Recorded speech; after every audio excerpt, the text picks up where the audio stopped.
Bienvenidos al Rescate del Patrimonio, un espacio en que compartiremos con destacados profesionales vinculados a nuestra identidad y territorio. Hoy nos acompaña el doctor en Ciencias Antropológicas y especialista en Arqueología, Agustín Llagostera. Bienvenido, Agustín, gracias por acompañarnos. Bueno, gracias a ustedes por invitarme a ser parte de este programa, especialmente de difusión, donde tenemos la oportunidad de compartir conocimientos, despertar interés y compartir, en el caso mío, conocimientos que he ido adquiriendo por investigación en arqueología, ¿no? Y la idea, por lo menos la mía, es que estos conocimientos no solo transmitirlos a los colegas, a los otros arqueólogos, que quede en esta burbuja científica, académica, sino también porque pienso que es una responsabilidad de los científicos entregar estos conocimientos a la gente, a las comunidades, para que sean utilizados también, incorporados tanto en su identidad, en su cultura, en los conocimientos. Conocer esto, todo el mundo se pregunta qué somos, de dónde venimos, entonces ayudar a encontrar esas respuestas. Gracias, Agustín. Cuéntanos de sus orígenes, dónde nace, cómo surge este gusto por la antropología. Bueno, yo soy antofagastino, nacido y mal criado en Antofagasta por varios años, y desde muy pequeño, desde niño, yo sentía esta atracción por la naturaleza, pero entendiendo la naturaleza por el mundo natural, la flora, la fauna, pero también el ser humano. Y especialmente por los orígenes del ser humano, ¿no? Y a nivel planetario, digamos, cómo surge el ser humano a través de la evolución, ¿no es cierto? Pero también qué pasa con el ser humano en nuestra región. ¿Y esto nace en su época escolar, un niño? Sí, de muy niño. Yo comencé siendo cofundador, yo estudié en el Colegio San Luis y fui cofundador del Museo del Colegio San Luis, que fue en ese tiempo un museo importante, prácticamente era el único museo que tenía la ciudad en ese momento.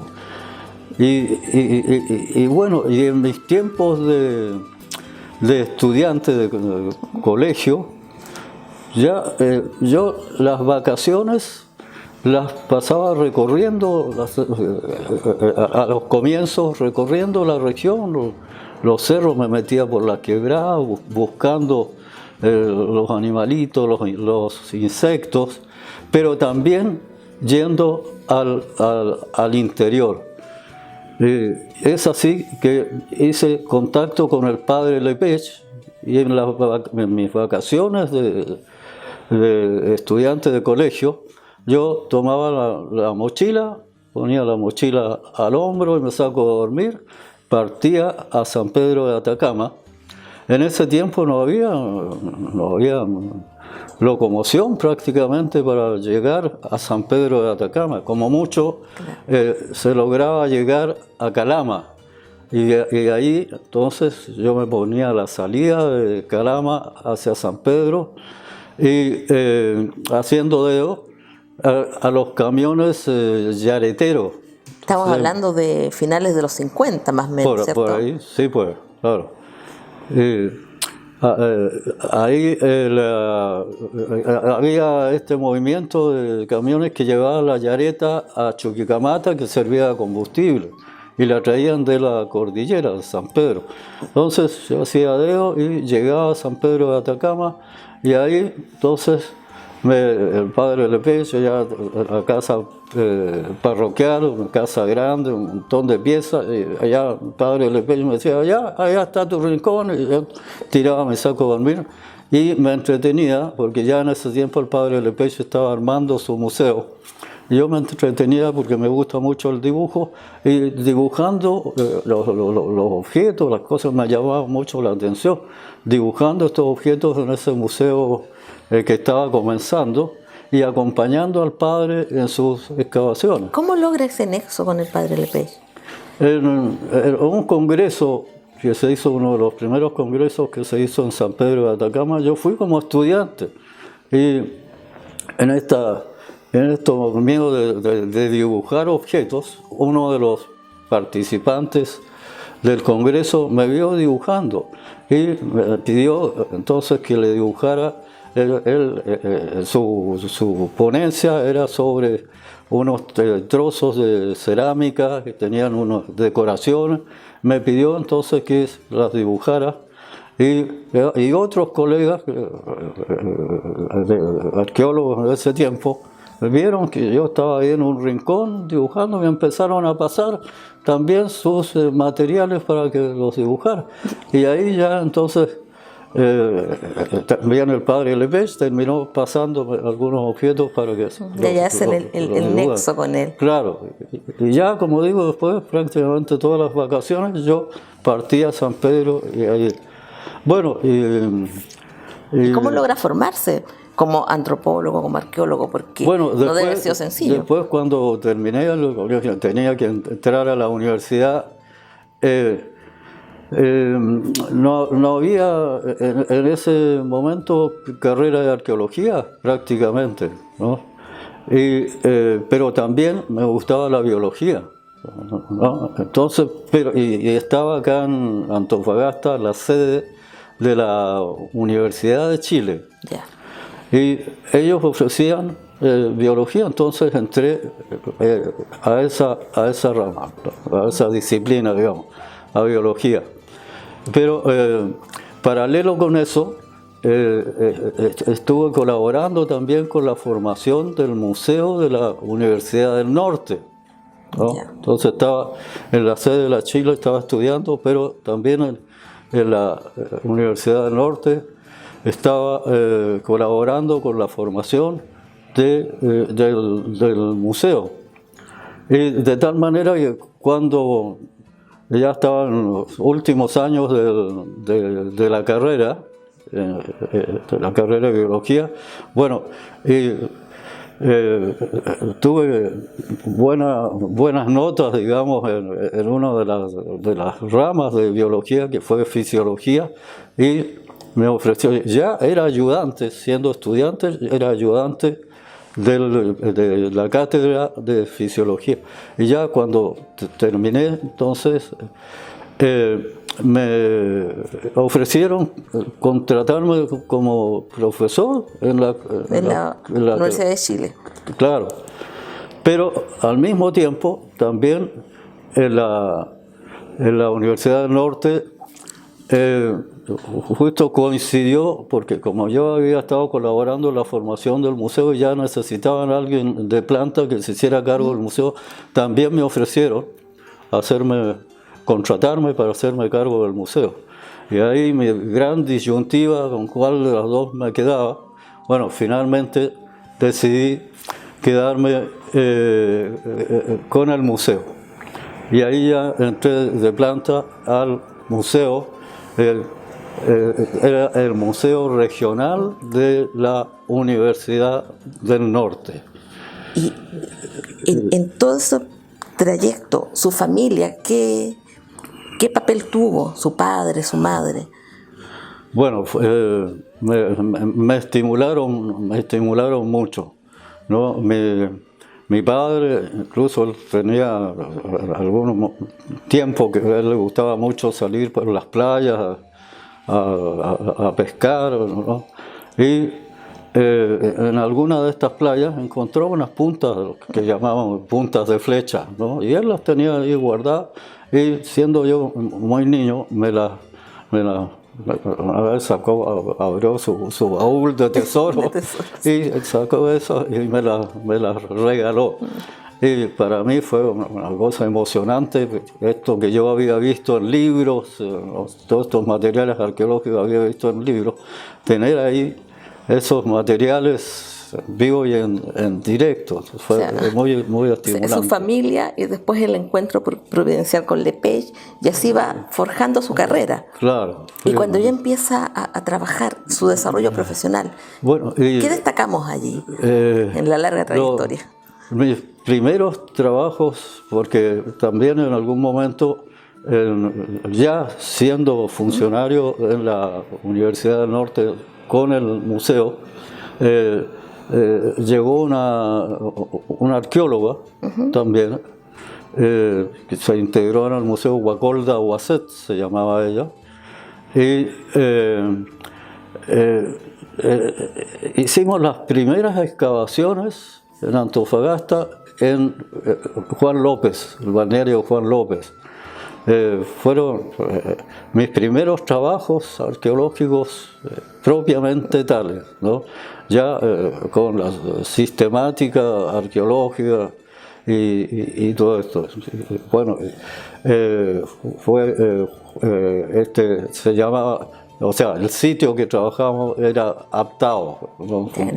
Claro. Los sitios arqueológicos se nombran el nombre que tiene la localidad, Aptao, y resultó muy interesante porque ahí logramos conocer los primeros habitantes de hace 6.000 años que llegan, o sea, mucho antes. Acá en Antofagasta tenemos las primeras referencias de seres humanos aquí en la costa, acá dentro de la ciudad, en La Chimba, ¿no?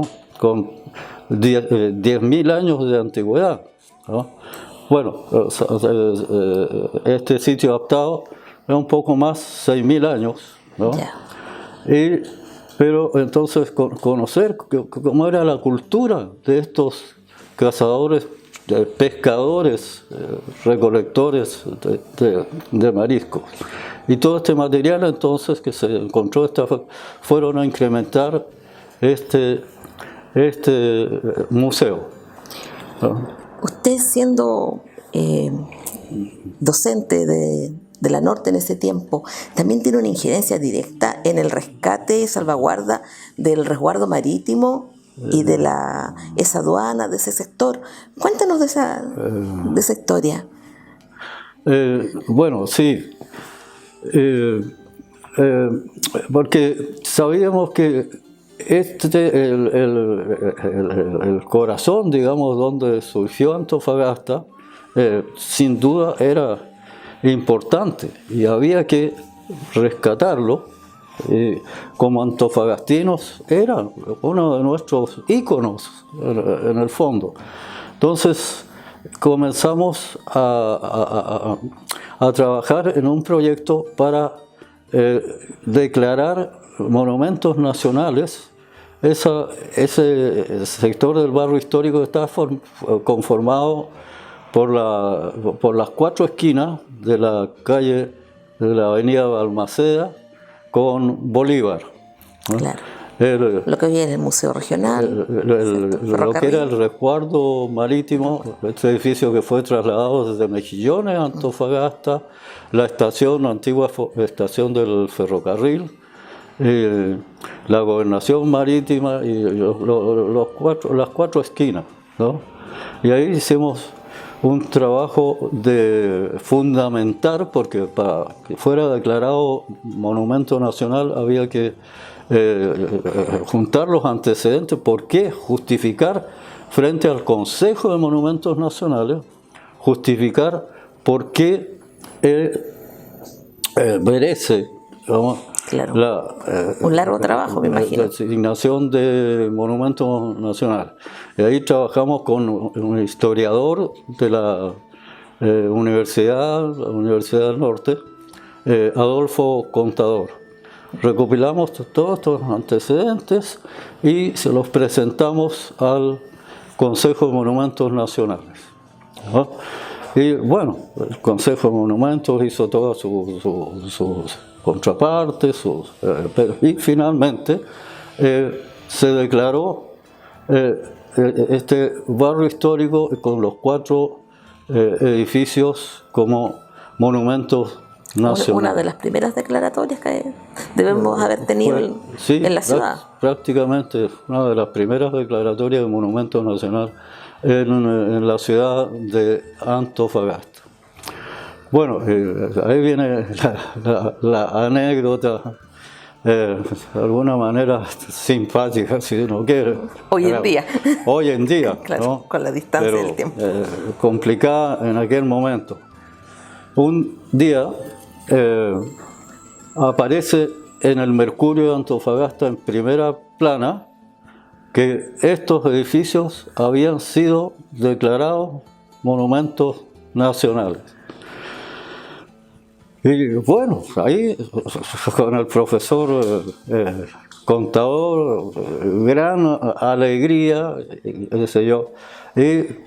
Pero bueno, estamos hablando de ya los tiempos que estaba el gobierno militar, digamos, y el mismo día, a la entrada de la mañana, me llama por teléfono de la intendencia. En ese tiempo teníamos un intendente militar, ¿no? Y me dicen que me acercara a la intendencia. Yo dije, me van a felicitar por haber logrado este nombramiento, ¿no? Claro. Bueno, partí muy orgulloso a la intendencia, llego allá y me hacen pasar a la oficina del intendente. Ahí estaba el intendente sentado en su escritorio y saca el mercurio debajo de su escritorio y lo pone encima del escritorio y me dice: ¿usted consiguió esto? ¿Usted fue autor de esto? Sí, le digo yo, muy orgulloso. Ah, qué bien, me dice. Bueno, le doy 48 horas para que desarme esto, que diga que se equivocó, que hay algún problema en esta declaratoria, pero yo quiero que esto desaparezca, porque yo voy a hacer desaparecer esos edificios, porque esta avenida Balmaceda es un cuello de botella y produce mucho problema acá en esta parte de... ¿Y cuál fue su reacción ante esa amenaza? Bueno, me dijo que él entonces iba a desarmar esos edificios y a ampliar la avenida, ¿no? Y me daba 48 horas para que eso se borrara. Más o menos en los 80 esto, ¿cierto? La década de 1980. Sí, más o menos. Bueno, ¿qué podía hacer en ese momento, en situación? O sea, no tenía solución, pues. Y en ese tiempo sabíamos que las cosas eran delicadas, así que, bueno, no me quedó otra que ir a fondearme, digamos, allá en Cerro Moreno, en una de las quebradas por ahí. Ahí estuve una semana. ¿Usted temió por su vida? Eso. Sí, porque no encontraba la solución, ¿no?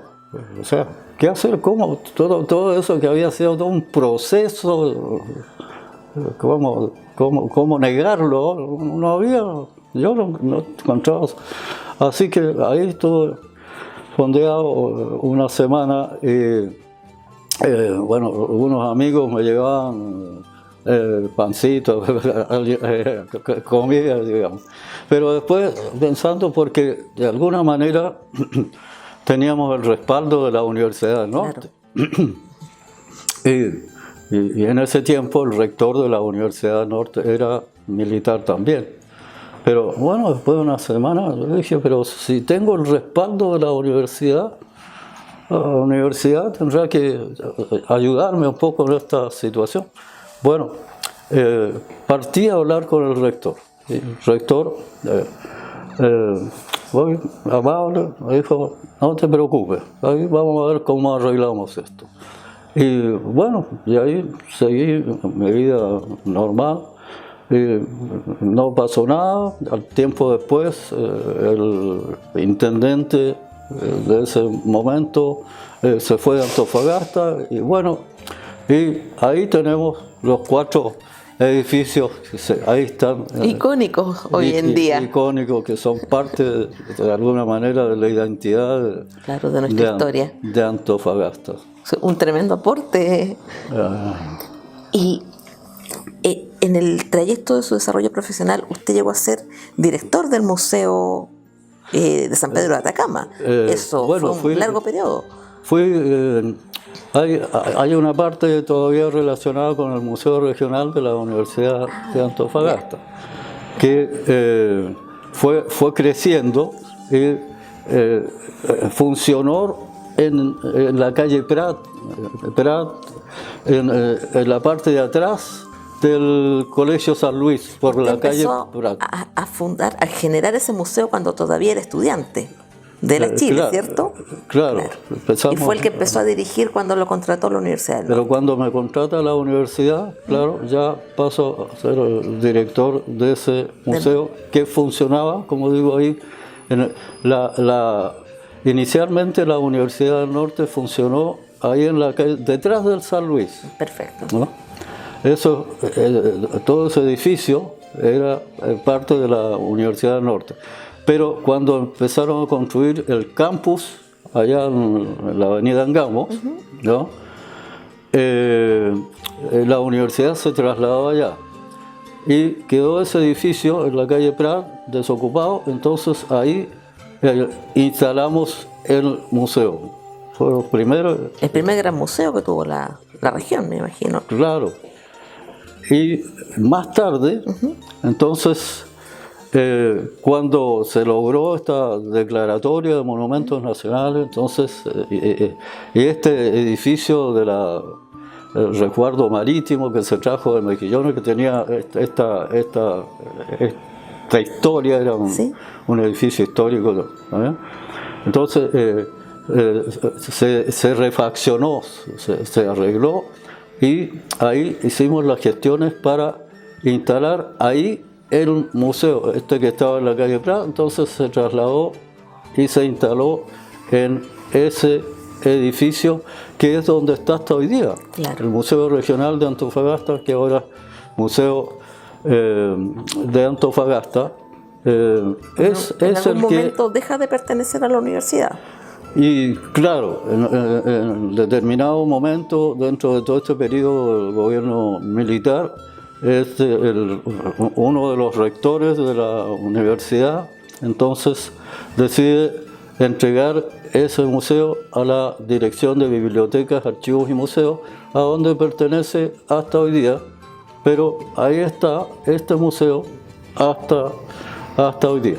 Bueno, y después de eso, bueno, yo en el lapso, la misma universidad en su momento me becó para hacer el magíster en el Cusco, pero ya un magíster orientado a arqueología específicamente.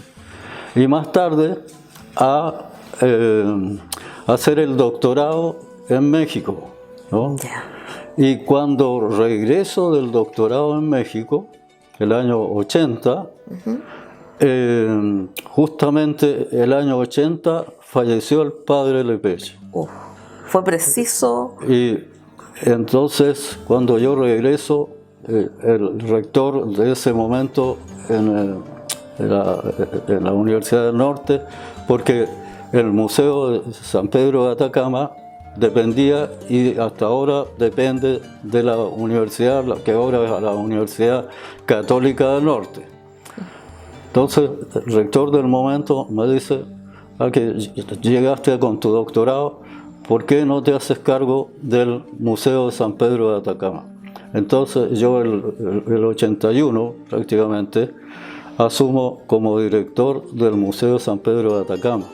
O sea, fue interesante, vamos, si uno piensa la vuelta de la vida. Claro. Yo desde estudiante, ¿cierto?, estaba esta conexión con la arqueología y con el padre Lepage. Cuando él fallece, yo lo reemplazo. Y asume la responsabilidad de traspasar este legado a la comunidad. Fui el primer director del Museo de San Pedro de Atacama después del padre Lepage. Y eso fue un largo periodo, 2 décadas. Fueron 20 años por lo menos.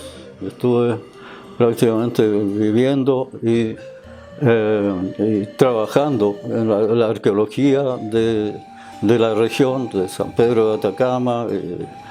Entonces ahí ya tuve mayor contacto con la arqueología, con la prehistoria atacameña, ¿no?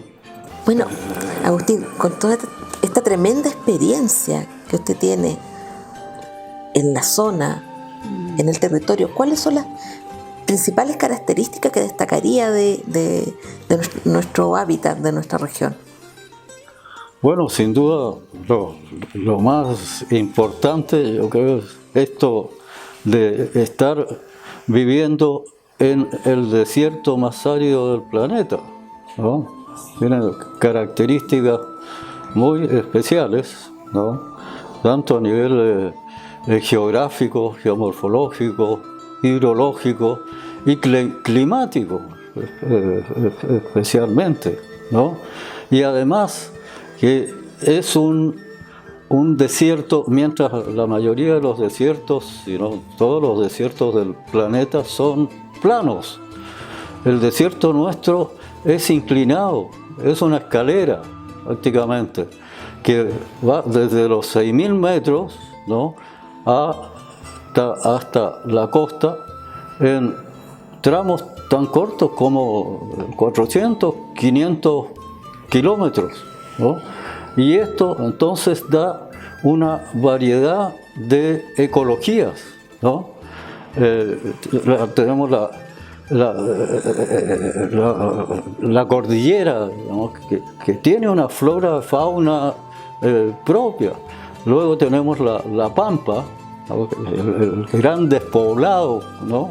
Sí. Como decían los españoles, los primeros españoles europeos que llegan acá, el despoblado de Atacama, donde no hay, ese sí que es el corazón del desierto propiamente tal. Y llegamos a la costa, donde estamos frente al mar, y algo siendo desierto, pero algo el mar nos aporta, ¿no? Y el contraste, que estamos en el desierto más árido del planeta, pero con el mar al frente, con uno de los mares más ricos del planeta, por toda la corriente de Humboldt, una corriente fría que favorece la multiplicación del plancton y de toda la cadena trófica, ¿cierto? Esto es uno de los mares más ricos del planeta también. Entonces, esas diría yo que son las características de este escenario, ¿no? ¿Y cómo se comienza a poblar? ¿En qué etapa? ¿Y cómo es el proceso de poblamiento de la zona? Bueno, en algún momento todavía los arqueólogos no se han puesto muy de acuerdo. Algunos hablan de 40, 60.000 años hace que el ser humano pasa desde el viejo mundo hacia América, ¿no?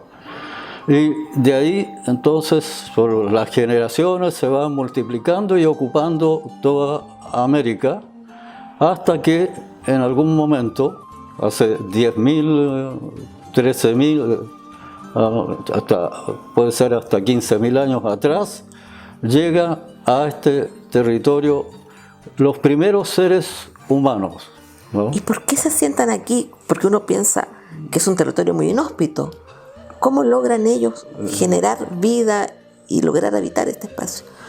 Bueno, porque a pesar de ser el desierto más árido del planeta, tiene sus recursos y recursos importantes, y especialmente dos sectores, ¿no?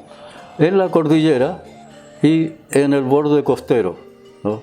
Y es así que llega por dos migraciones, una que se va precisamente por la cordillera, por la zona andina, y otra por el borde costero, porque esas eran las dos franjas que ofrecían estos recursos. La cordillera de los Andes, ahí tenemos los camélidos, ¿no? Que era a nivel americano son uno de los animales más grandes de América. Y entonces este desierto les ofrecía a estos primeros habitantes eso, los guanacos y las vicuñas especialmente, además de otros roedores como las chinchillas, las vizcachas, las aves como los patos y otros, ¿no? Y por la costa esta riqueza que ofrecía el mar, ¿no? Peces, mariscos, lobos marinos, ¿no? Entonces llegan estos primeros seres humanos, ¿no? Con una cultura muy simple, ¿no? Muy prácticamente emergente, que asimilando con lo que pasaba en Europa, podríamos hablar de la edad de piedra, ¿no? Claro. Básicamente sus instrumentos eran de piedra, ¿no? Y entonces una cultura, eran cazadores recolectores, cazaban los animales que había a su disposición y recolectaban, ¿no? En el interior algunos frutos silvestres y en la costa recolectaban mariscos, ¿no? Esto va evolucionando a través del tiempo. Y con el tiempo entonces, que van conociendo mejor este desierto y viendo las potencialidades que tiene este desierto, van entonces ampliando su cultura, digamos, ¿no? Haciéndola cada vez más compleja. Llega un momento, en el caso de los habitantes del interior, en que comienza el proceso de domesticación. Hace unos 6.000 años o más ya, comienzan a domesticar estos camélidos, ¿no? Y logran entonces crear animales que no existían en la naturaleza, no solo los atacameños, sino junto con las otras comunidades que estaban ocupando la región andina, y todo este proceso de domesticación a través del cual llegan a crear, a inventar dos animales que no existían en la naturaleza, la llama y la alpaca. Entonces esta fue una invención, una creación de los andinos, y junto con eso también a domesticar algunas plantas, ¿no? La quinoa, por ejemplo, los tubérculos, zapallos, calabazas, ¿no? El maíz que, bueno, llega domesticado, pero los atacameños logran adaptarlo a esas alturas, ¿no? Entonces, y junto con todo eso, la sociedad misma, la cultura, se va complejizando, ya teniendo animales domesticados, ya no tienen que andar como lo hacían antes, corriendo por los cerros, por las quebradas, buscando los animales para cazarlos. Ahora los tienen en sus rebaños, y esto les permite entonces, junto con estos vegetales que ya los pueden cultivar, les permite instalarse en un lugar definitivo. Entonces pasan de la vida transhumante, nómade, a una vida sedentaria, se establecen en lugares definitivos, ¿no? Y pueden entonces ahí al lado de sus casas tienen sus huertos, ¿no? Sus chacras, tienen sus corrales con animales, y esto entonces van construyendo casitas, una casita al lado de la otra y formando aldeas. O sea, esto les permite un mejor desarrollo social, comunitario. O sea, Claro. se va plasmando en ese momento. Claro, ya una vida al interior de estos conglomerados, ¿no? Donde hay una mayor convivencia, ¿no? Y comienza entonces, porque ahora digamos como que le está sobrando tiempo. Claro. El tiempo que antes tenían que dedicar prácticamente día y noche A la a perseguir a los animales. Ahora no, necesitan carne, salen, toman un animalito, lo carnean, qué sé yo, lo salen al huerto, sacan. Entonces ese tiempo que les está sobrando lo empiezan a dedicar a la cultura material, a lo que podríamos llamar artesanía, ¿no? A la cerámica, Ahí a comienzan la las primeras cestería. expresiones plásticas. No, realmente, o sea, podríamos decir las expresiones plásticas, las primeras a nivel de la cerámica, por ejemplo, porque junto con eso aparece algo nuevo, que es la cerámica, la alfarería.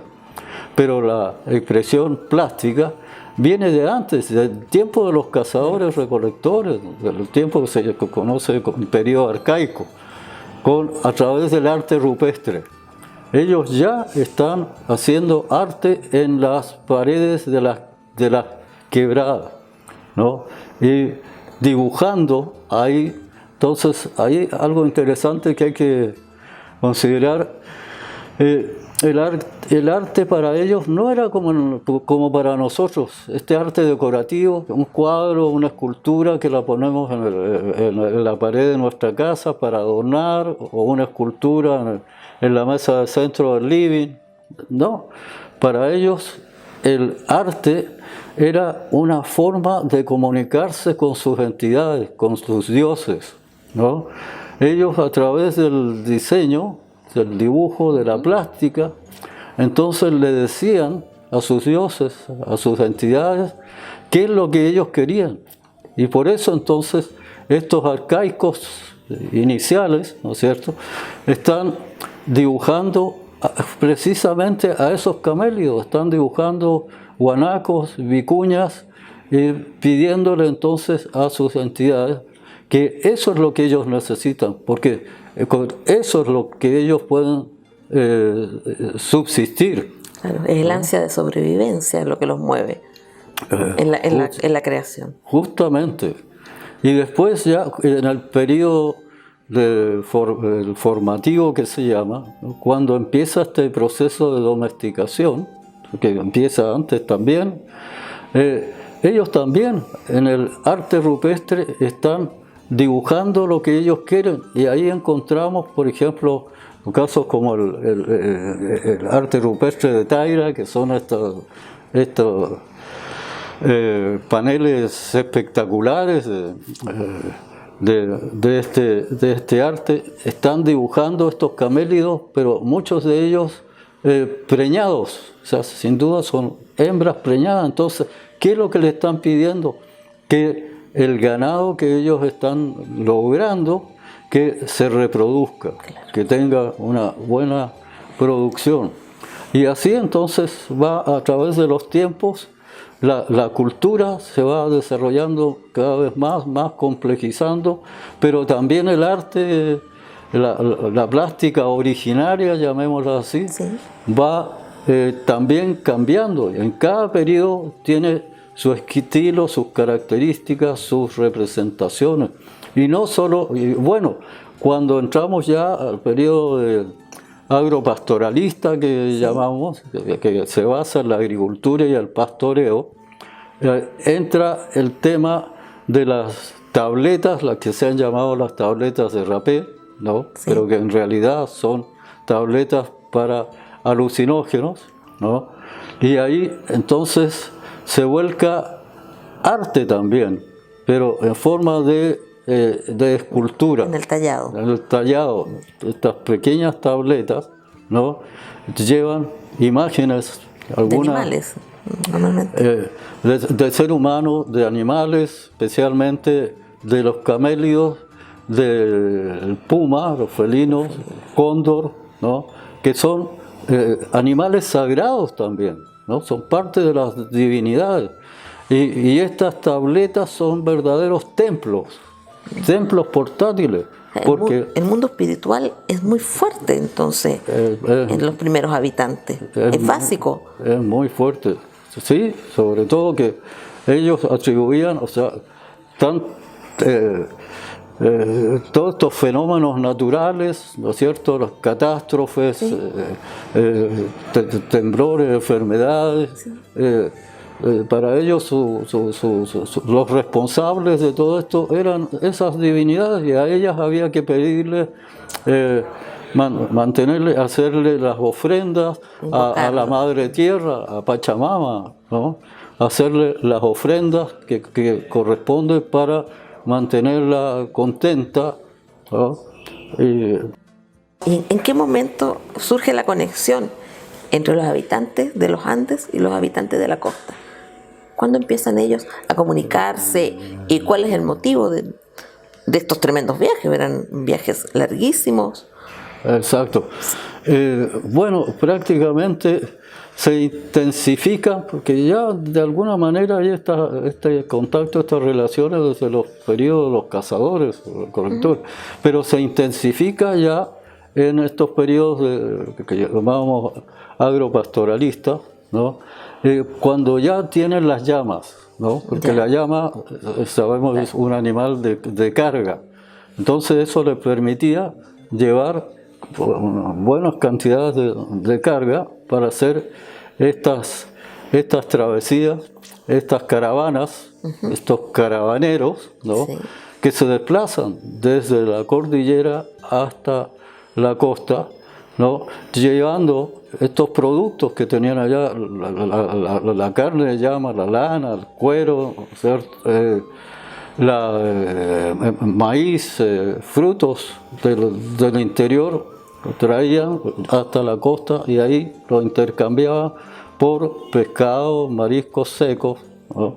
Y se hacía este tráfico. Y ahí surge otro tipo de arte, que es lo que conocemos como los geoglifos. Estas grandes figuras hechas en las laderas de los cerros, que están marcando lugares del tránsito, Claro. ¿no? Por ahí pasaban y seguramente ellos calculaban por la jornada, ¿no? En el momento que tenían que descansar, ¿cierto? Eran su refugio. Eran sus refugios, claro, y ahí también entonces daban gracias a estos dioses, a estas entidades, por una parte, por haberles permitido hacer ese trayecto sin tener problemas, porque imagínense lo que es atravesar este desierto, atravesar esas pampas, ¿no? Donde no hay agua, pasto, no hay nada, ¿no? Y que son días y semanas caminando. Entonces, cada uno de estos tramos seguramente ellos agradecían a estas entidades haciendo estas imágenes y también pidiéndole que el tramo que viene a continuación, que también se los haga, les permita hacerlo sin tener problemas, ¿no?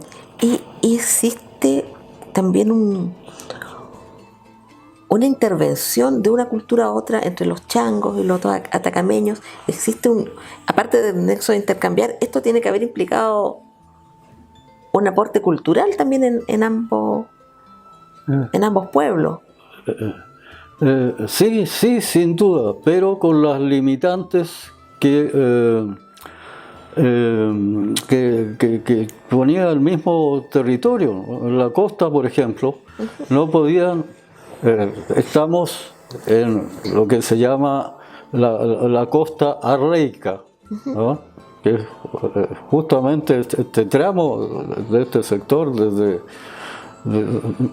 el río Loa hacia el sur, hasta Copiapó, no hay ningún río. Entonces es una costa arreica. y la subsistencia de esta gente eran las aguadas, las fuentes de agua que surgían ahí en el borde costero, y en torno a esto ellos se agrupaban. Entonces cada aguada tenía sus grupos de pescadores, ¿no?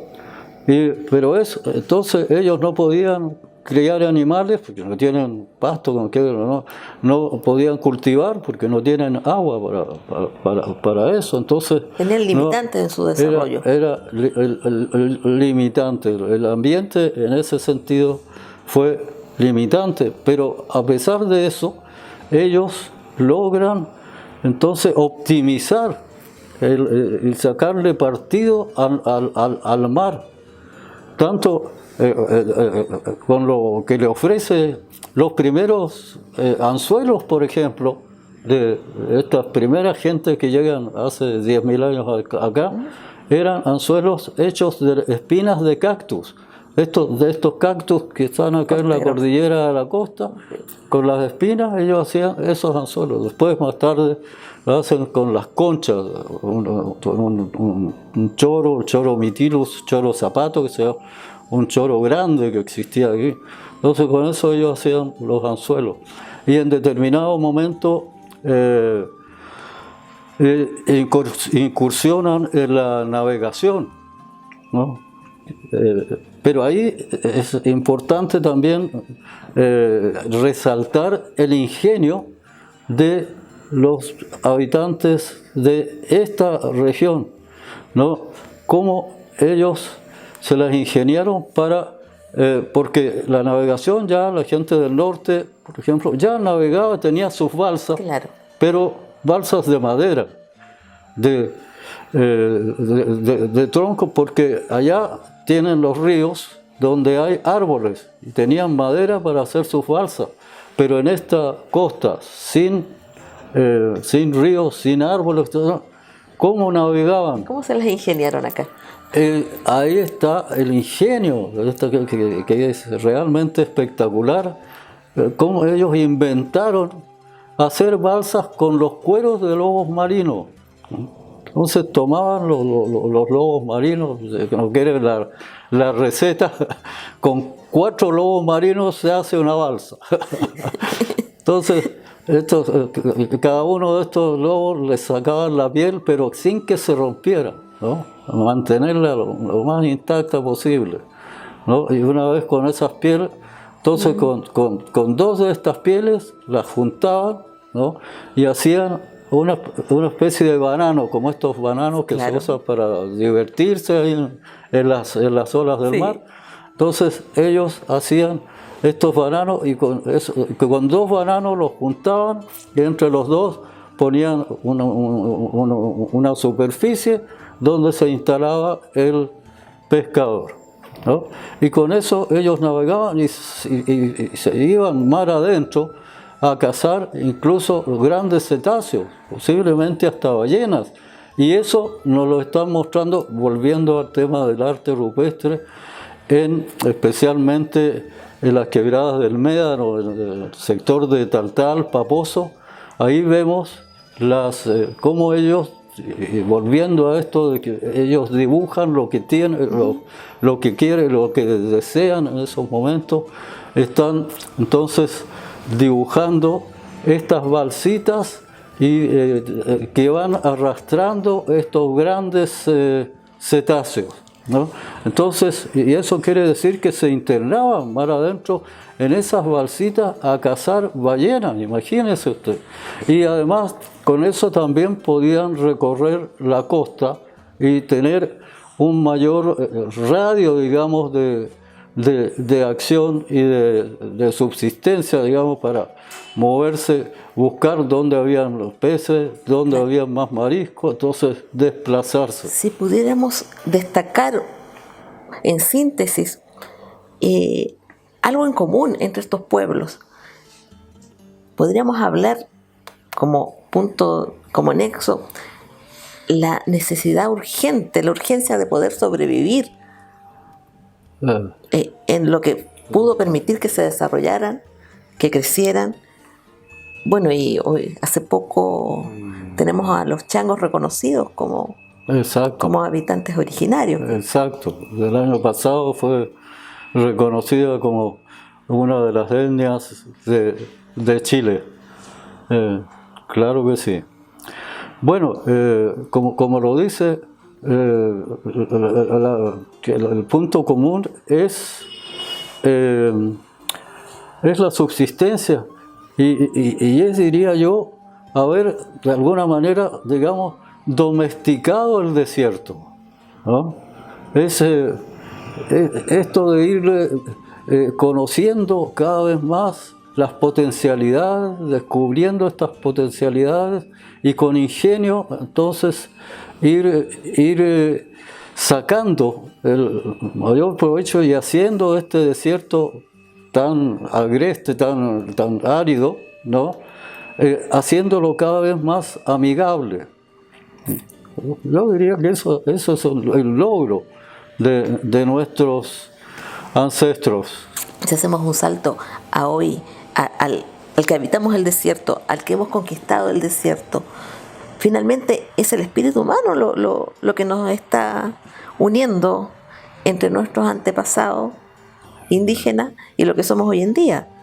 Sí, bueno, es un tema complejo, ¿no? Porque en algún momento Antofagasta, como lo decíamos, Antofagasta mismo, ya nos estamos centrando en la ciudad propiamente tal,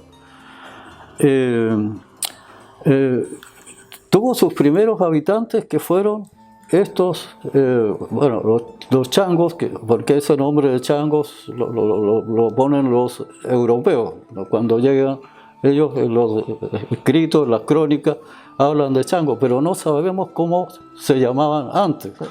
Pero hoy día podemos hablar, incluso como esta etnia fue reconocida como chango. Y entonces hay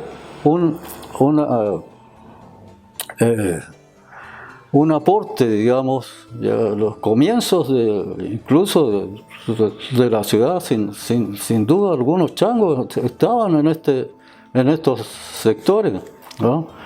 Así como también alguna gente del interior, ya cuando esto se empieza a constituir, ya no como un pueblo, sino como una ciudad, sin duda también llega gente del interior.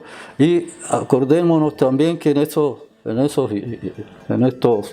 inicios históricos, porque ya estamos entrando, ya no en la prehistoria, sino estamos pasando a la historia propiamente tal, está todo el tema del salitre, ¿no? Esta pampa absolutamente desértica, el corazón del desierto, vino a ser poblada por gente de todas partes, ¿no? Atraídos por la posibilidad de trabajo en las salitreras, ¿no? Viene gente de todas partes, también gente del interior, ¿no? Y luego, más tarde, cuando ya colapsan las salitreras, bueno, toda esa gente que ya era, digámoslo, multicultural, pero también interesante ahí el tema de cultura, porque ahí los pampinos, digamos, crean prácticamente la cultura pampina, ¿no? Que son hasta hoy día los que trabajaron, nacieron, en esas oficinas salitreras, y que ahora están en la ciudad, se trajeron la pampa en su cultura, en su corazón, digamos, entonces, y sus músicas, y sus tradiciones, y celebrarlo, ¿no es cierto? Y entonces eso va, y luego, y también, junto con todo eso, acordémonos de las colonias, los inmigrantes europeos, tenemos españoles, croatas, griegos, alemanes, chinos, ¿no? Entonces, Antofagasta va asimilando todas estas culturas. Cuando se dice entonces que no tenemos identidad, vamos viendo que tenemos un cúmulo de identidades.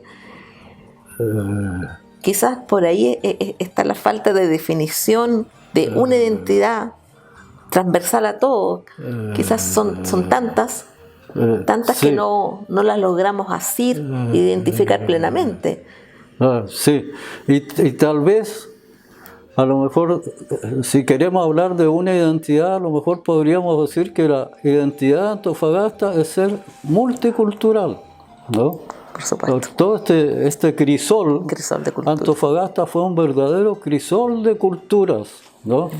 Donde se juntan de diferentes partes del planeta, ¿no? Y también locales, atacameños, changos,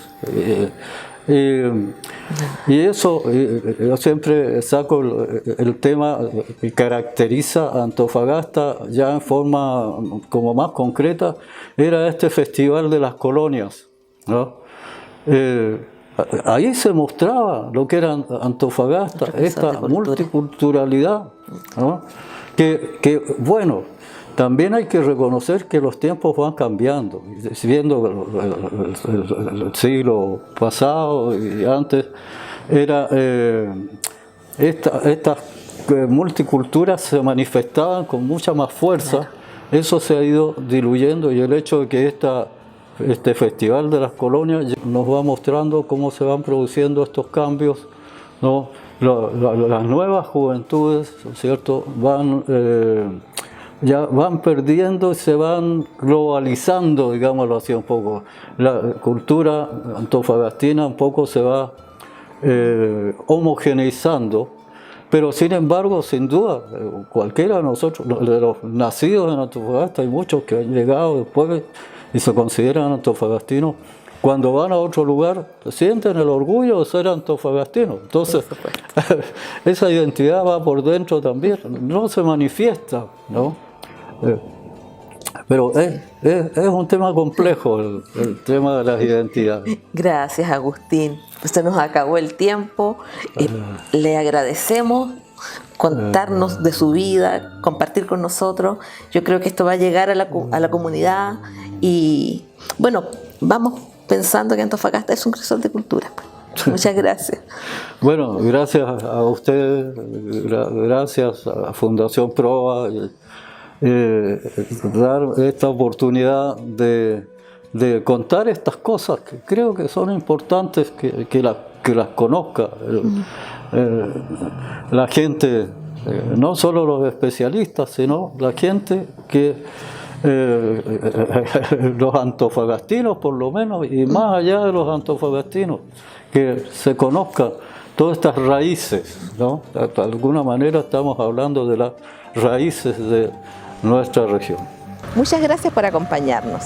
Esperamos abrir una ventanita al universo de lo posible desde la voz y experiencia de nuestros invitados. Muchas gracias.